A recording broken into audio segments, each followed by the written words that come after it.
Yun guys, welcome sa panibago kong vlog dito sa ating YouTube channel at syempre dito na rin sa ating Facebook page.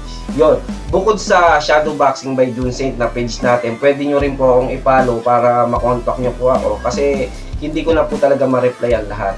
Marami naman po akong pwede nyong ma-message o makapag-comment kayo. Tulad nito sa SBBJ June Saint, ang aking FB account. Then meron din tayong Facebook group na Matibay na Galawan TV. At syempre, pwede rin kayo mag-comment dito sa aking YouTube channel. Yan, pasensya na kayo at hindi ko na kayo ma-replyan. Pero sana mai-follow nyo ako sa aking mga social media account para mas mabilis nyo ako matuntun at mas mabilis ko rin kayo maabot. Okay, ewan ko kung tama ba yung pinagsasabi ko.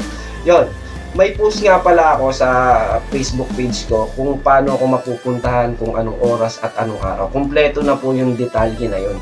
Hindi nyo na po ako kailangan i-message kung paano, saan, ganito. Kasi po, pinost ko na po yung kumpleto na po lahat ng tanong nyo doon. At kailangan nyo lang po magdala ng gloves at tsaka wraps.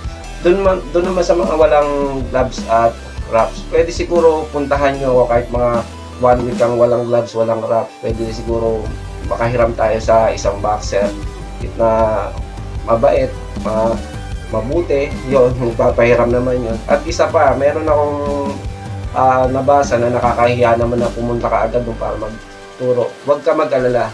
Lahat ng tinuturuan ko, hindi sila magkakakilala. Naging magkakaibigan lang sila nung nagtagpo-tagpo sila sa pamamagitan ko nung pinuntahan nila ako dun sa C6. Okay.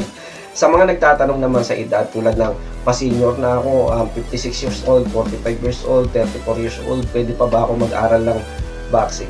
Guys, walang pinipili ang pag-ehersisyo o pagpapalakas ng katawan. Hindi naman porket sasaba ka sa boxing, lalabang ka na sa gusto mo matuto ng self-defense, gusto mo maging healthy, pwede po yun. Wala po sa edad ng pag-aaral ng boxing. Tuturuan po kita, puntahan mo lang ako. Doon naman sa mga 13 years old, 10 years old, 12 years old, pwede nyo rin po ako puntahan.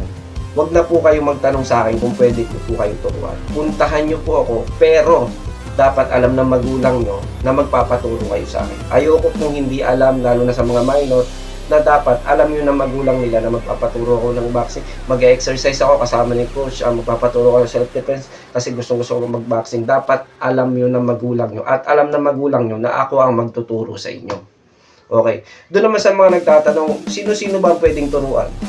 Siyempre, pwede rin tayo sa matanda, pwede tayo sa lalaki, pwede tayo sa babae, pwede tayo sa bakla, pwede tayo sa tomboy. May mga babaeng boxer, may mga baklang boxer, may mga tomboy na boxer. Oh. 'Di ba? At saka isa pa, ang boxing, sports and exercise, pwede pasukin nyo na kahit sino, walang masama doon. Walang masama kung gusto mo maging healthy o gusto mo matuto ng self-defense. Nasa sa'yo yan. 'Di ba? Okay? Sa mga gusto magpaturo ng libreng boxing, di ka libre po ang pagtuturo ko kahit ito ay libre. Maraming salamat po.